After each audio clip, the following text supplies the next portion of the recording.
करना चाहता हूँ मृदुला जी।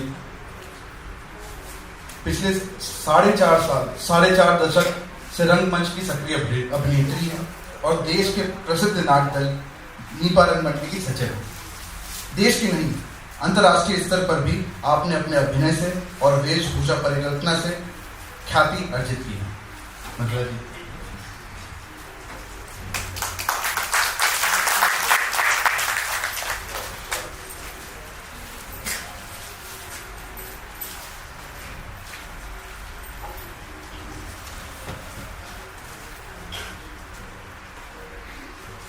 सभी को नमस्कार। सबसे पहले तो मॉकिंगबर्ड ने कल जिस तरह की अमिताभ बच्चन जी के ऊपर में वार्ता रखी, आज जिस तरह की वार्ता का आयोजन किया है, मुझे लगता है आज के समय में बैठकर कुछ विषयों पर बात करना, चर्चा करना बहुत आवश्यक हो गया है। तो इस तरह की गोष्ठियों की, इस तरह की चर्चा की, इस तरह के नाटक की बहुत अहमियत है, जिसके लिए मॉकिंगबर्ड के सब बच्चे हैं, मेरे अपने हैं, हमारे शहर के हैं। तो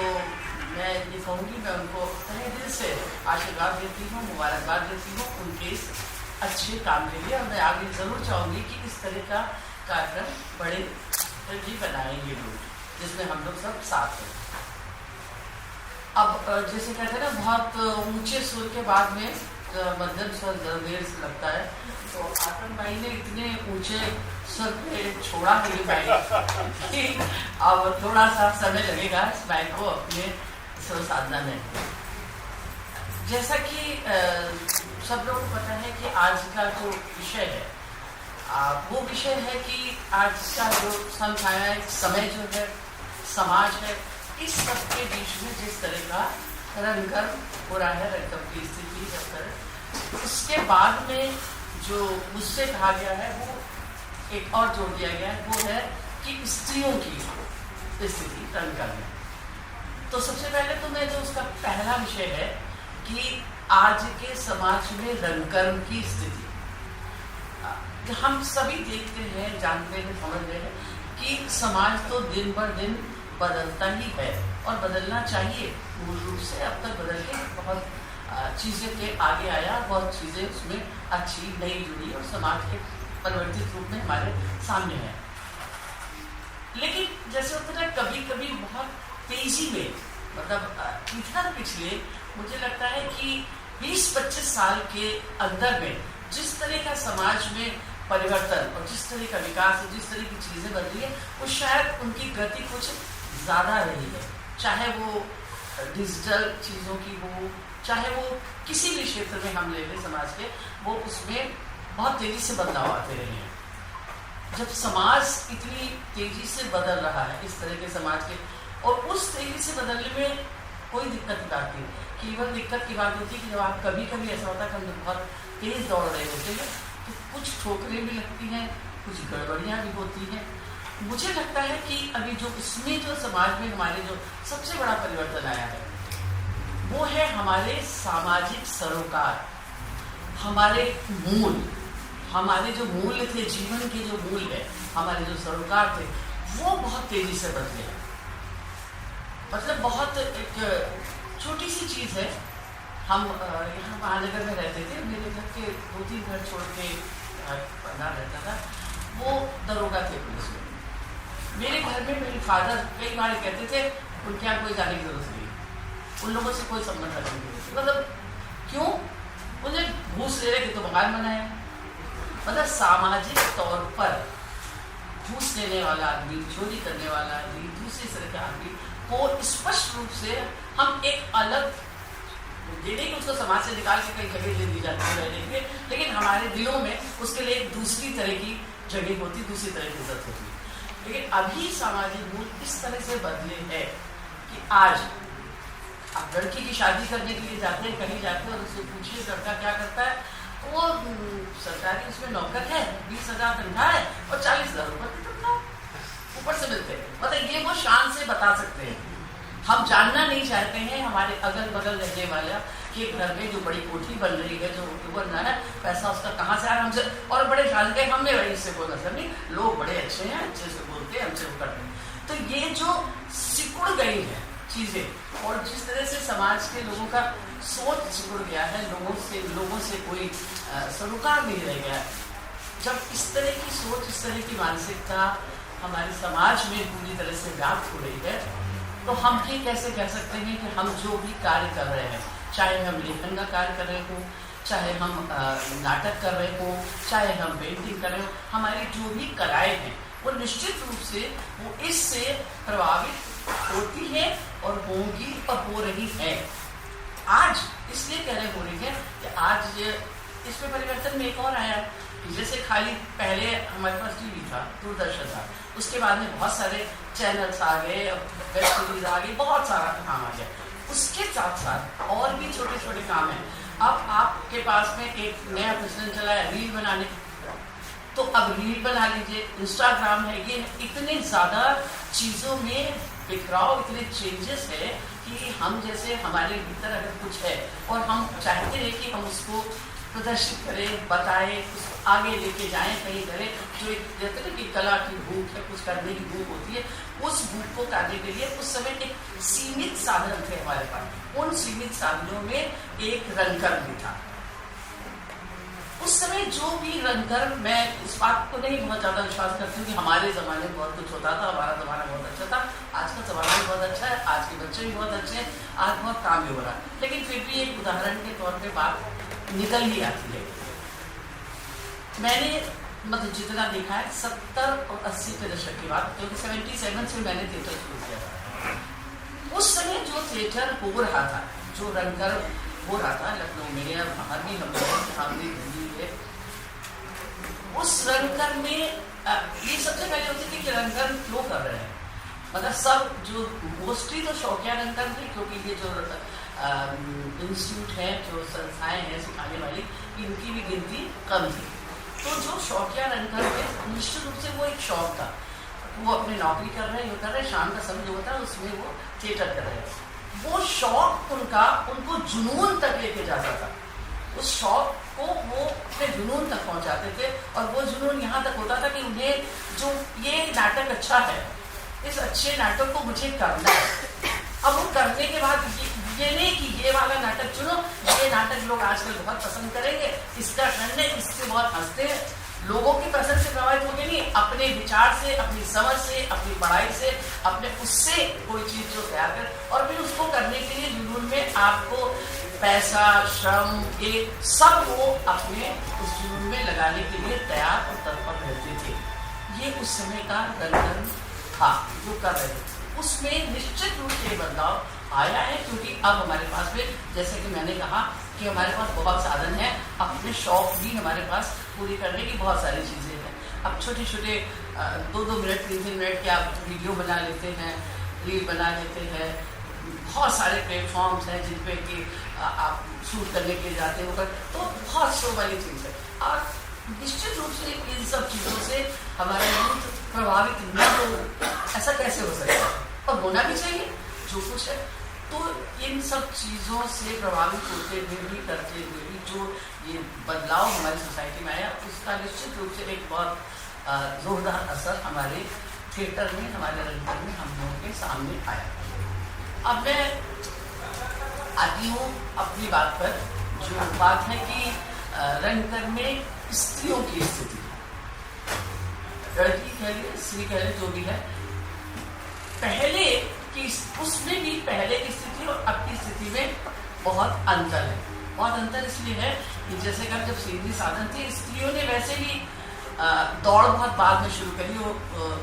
दौड़ में काफ़ी पीछे शामिल रही है, तो हर क्षेत्र में स्त्रियाँ बहुत बाद में, चाहे नौकरी करने में, ऑफिस जाने में, कहीं में, हर में बहुत देर से शामिल हुई है। उनके घर से बाहर निकलने की, काम करने की, स्वतंत्रता लिखने की, पढ़ने की, सब उतना नहीं था उनके पास में। तो वो चूंकि बाद में निकली, तो निश्चित रूप से वही स्थिति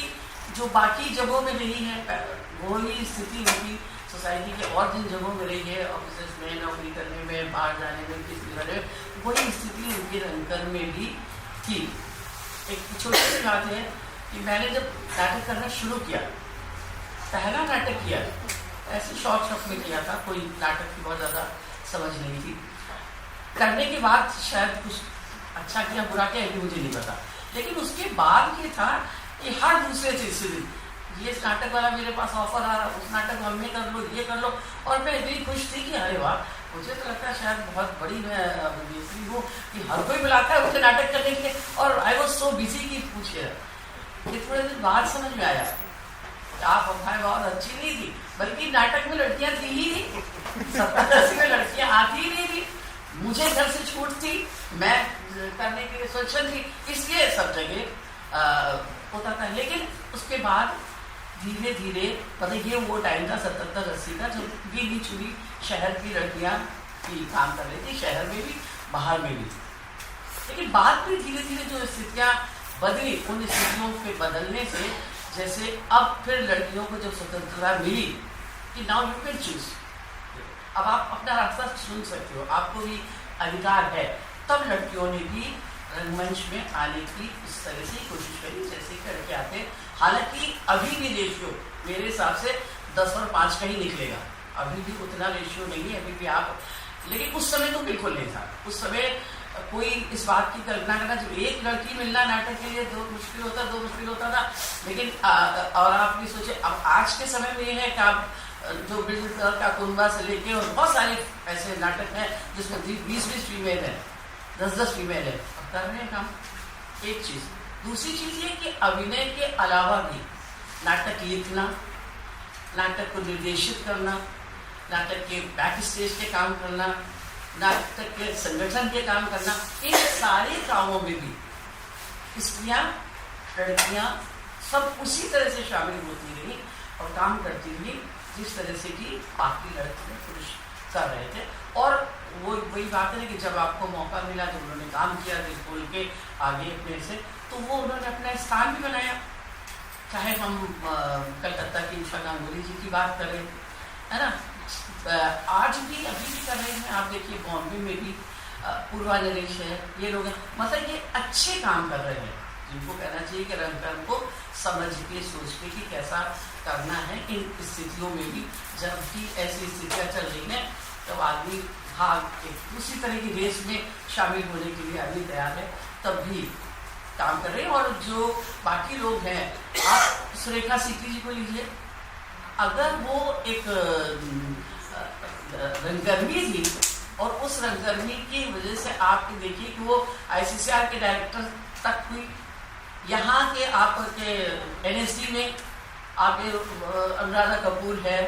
कीर्ति जैन है, ये सब अगर NSD जैसे इंस्टीट्यूट की निदेशक भी रही, तो यानी कि रंगकर्म उन्होंने अगर मौका मिला और रंगकर्म किया तो उसी तरह से उनका हस्तक्षेप रहा रंगकर्म में, जैसा कि लड़कों का या पुरुषों का हम जो कह सकते हैं, उनका भी इस तरह का रंगकर्म रहा जो कि वो करती रही हैं। मुझे केवल एक बात कहनी है, ज़्यादा समय तो जो जैसे कि आतम भाई ने कही, सचमुच बहुत अच्छी बात कही कि हम तो घर के लोग हैं, हम तो कभी भी बैठ सकते हैं, बात कर सकते हैं, लेकिन हमारे बीच में आज ऐसे दो लोग हैं जिनको कि राजेश चंद्र जी को और भाई को हम लोग ज़्यादा से ज़्यादा सुनना चाहेंगे, उनके विचार जानना चाहेंगे, उनके शहर की, उनके पास बहुत सारे विजन्स हैं, वो देश भर की उसके रंगकर्म की भी बात करेंगे, अपने शहर के रंगकर्म की बात करेंगे। तो बस खाली इतनी सी बात मुझे केवल कहनी थी कि आज का जो समय है उसमें रंगकर्म में एक जो चीज़ कचोटती है मुझे पर्सनली, वो ये कि आप केवल रंगकर्म, अभी किसी ने यंग लड़के आते हैं, बहुत बार मुझे लड़कियाँ फ़ोन करते हैं, मैम आपके साथ काम करना है, यूपा में काम करना है, जी बाबा है, उनके साथ काम करना है, बड़े शौक से। लेकिन सवाल है कि वो आते हैं और आने के बाद में हम जिस तरह का थिएटर करते हैं, जिस तरह का, उसमें हमारी मिनिमम हमको 2 महीने 2.5 महीने कभी कभी 3 महीने तक रिहर्सल के लिए लग जाते हैं, और हमारे पास में भी इतना धन के साधन नहीं कि हम उनको, अब हम किस उससे उन बच्चों से इस बात की उम्मीद करें कि वो 3 महीने अपना पेट्रोल खर्च करके आए, रिहर्सल करें, तब वो कुछ रंगकर्म सीख पाए और वो जा पाए। तो वो उनको जो शॉर्टकट चीज़ें दिखती हैं वो शॉर्टकट तरफ भागते हैं। मुझे केवल ये बात है कि हमें अपने रास्ते ये वुमेन भी कह रही है, ये टीचर भी उसके कह रही है, हमें अपने वो रास्ते तलाशने हैं कि जो हमारे पास है, या जिस जुनून की बात करते हैं, या जिस सार्थक रंग सार्थक क्या जो बात कहने वाले, जो बात हम कहना चाहते हैं, उस तरह का रंग कर्म करने का आप जुनून समझिए, करने का या एक रंग कर्म करते समय मन में जो विश्वास होता है। हम लोगों ने वही 80 के उसने दशक में बाबा बैठे हैं, एक नाटक तैयार किया था आकर साहिब ने रामलीला के में वही हिंदू मुस्लिम और ये जगह उसको लेके बातचीत थी इस पूरे नाटक में। नाटक के खत्म होने पे, वो सारे नाटक में जो भी दिखाया है, नाटक के खत्म होने पर एक गीत था, मानवता के दुश्मन को आओ हम पहचाने। तो वो गीत जब हम लोग गाते थे लास्ट में सब खड़े होके, तो जैसे कि लगता था कि हम जो बात कह रहे हैं, आओ तुमने भी पहचान लिया ना, पर हम तो मिलके हम अब चीजें ठीक कर सकते हैं। ये चीज पहुंचाने की ललक और इस का विश्वास रहता था कि शायद हमने ये चीज पहुंचा दी, ये कुछ किया। तो मुझे बस केवल इतना ही है कि आज उस विश्वास को हम कैसे पैदा करें, फिर से कैसे उस तरह के जुनून से काम कर सकें, और चाहे